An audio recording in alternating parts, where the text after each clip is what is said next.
भाग्यशाली हैं जो प्रभु श्री हरि की शरण में हो गए, सच्चे मानिए परम मंगल की नींव रख गई किसी भी कामना से।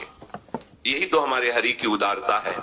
किसी भी कामना से आप केवल जुड़ जाइए तो आपकी वृत्तियां जुड़ती सच्चिदानंद प्रभु से हैं, इसलिए उसका परिणाम अविनाशी होगा। भले कामना विनाशी है पर परिणाम अविनाशी होगा। तो सब भगवान की शरण इसलिए नहीं हो पाते, कामना के द्वारा उनका ज्ञान अपहृत हो गया है और वो भगवान को भी एक अच्छा मनुष्य भर मानते हैं। हाँ, थोड़ा सा बलशाली, थोड़ा सा बुद्धिमान, ये नहीं जान पाते कि ईश्वरों के ईश्वर है। भला कोई बलशाली व्यक्ति ऐसा कैसे कर सकता है?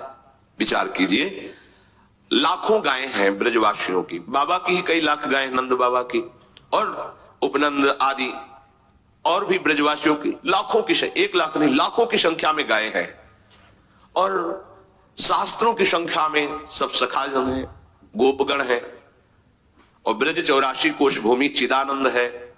प्राकृतिक भूमि 84 कोश नापेंगे तो उतनी ही होगी और चिदानंद भूमि में एक थोड़ी सी जगह में अरबों गायें इकट्ठा हो सकती है। ये चिदानंद भूमि का प्रभाव होता है, ये बुद्धिगत नहीं है। छोटी सी जगह दिखाई दे रही लेकिन अरबों गायें उसमें आ जाएंगी और जगह कम नहीं होगी। अब सब गायें, गोपगण, सखागण जंगल में गाय चरा रहे थे। अचानक बांस के घर्षण से आग लग गई। इतना आग लगी कि चारों तरफ से वायु के प्रवाह से घिर गए। गाय, बछड़े, सखा, गोपगण सबने प्रभु को पुकारा क्योंकि सबके आश्रयदाता श्री कृष्ण है। हे कृष्ण, हम इस दावानल से भस्म हो रहे हैं, आप केवल आप ही बचा सकते हो। बड़ी बड़ी लपटें जंगल में और वायु के प्रवाह से चारों ओर से आग दौड़ती आ रही। भगवान ने एक शब्द कहा, तुम सब अपनी आंख मूंद लो। आंख मूंद लिया, बस अपने मुंह में पी गए सारी आग, ऐसे कि पूरी आग मुख में आ गई। ब्राह्मणोष मुखमासीद, जो भगवान के मुख से ब्रह्म रूप वेद प्रकट हुए, ब्रह्म भाव से युक्त ब्रह्म ऋषि प्रकट हुए, वहीं भगवान के मुख से अग्नि का भी प्रादुर्भाव है। मानो भगवान ने अग्नि के प्रादुर्भाव स्थान में स्थापित कर दिया, ऐसे किया मुख में अग्नि आ गई।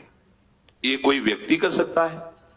भगवान अग्निदेव प्रचंड रूप दावानल के रूप में है और एक क्षण में 9 किशोर अवस्था वाले प्रभु श्री कृष्ण उस अग्नि को पी गए।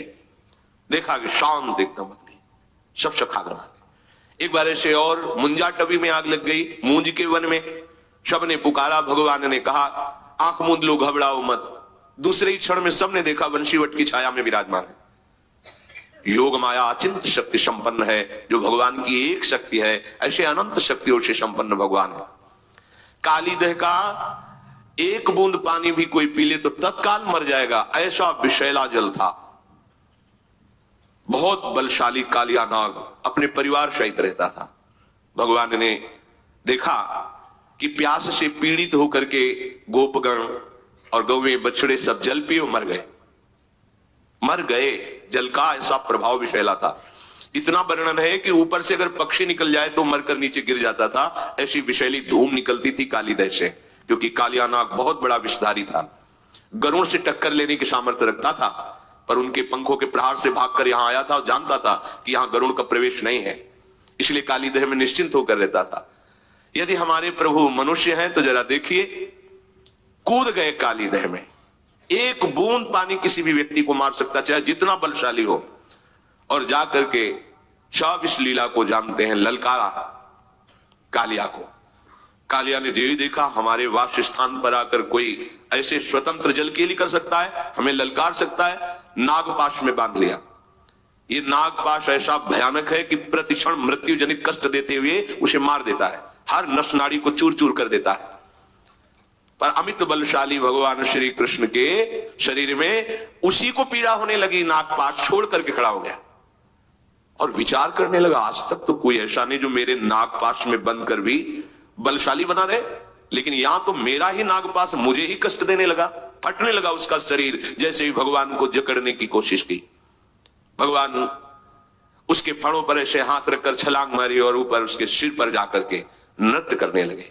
देवता गंधर्व जो संगीत विशारद जन है, सुंदर संगीत बजाने लगे। नटवर नागर उनके फणों पर नृत्य कर रहे, जो फण नहीं झुकाता रौंद देते अमित बलशाली श्री कृष्ण। अब विष की जगह खून निकलने लगा, प्राण व्याकुल हो गए। तब उसने हृदय से भगवान हरि को पुकारा, कालिया ने। अब ये नहीं जानता कि अमित बलशाली श्री हरि ही उसके फणों को कुचल रहे हैं। नाग पत्नियों ने प्रार्थना की, भगवान नीचे उतर कर आए और कहा, यहां से जाओ रमण द्वीप, अब मेरे चरण चिन्हों से युक्त हो गया है तुम्हारा शरीर, अब गरुण तुम्हें बिल्कुल विक्षेप नहीं पहुंचाएंगे, सुखपूर्वक रहो, पर ब्रज की सीमा के अंतर्गत नहीं। ये हमारे भोरे भारे ब्रजवासी जनों को किसी भी तरह का कष्ट हो, ये मुझे बर्दाश्त नहीं। परिवार सहित छोड़कर, ये मनुष्य है। छठी का दिन है, अभी 6 दिन के लाल जो है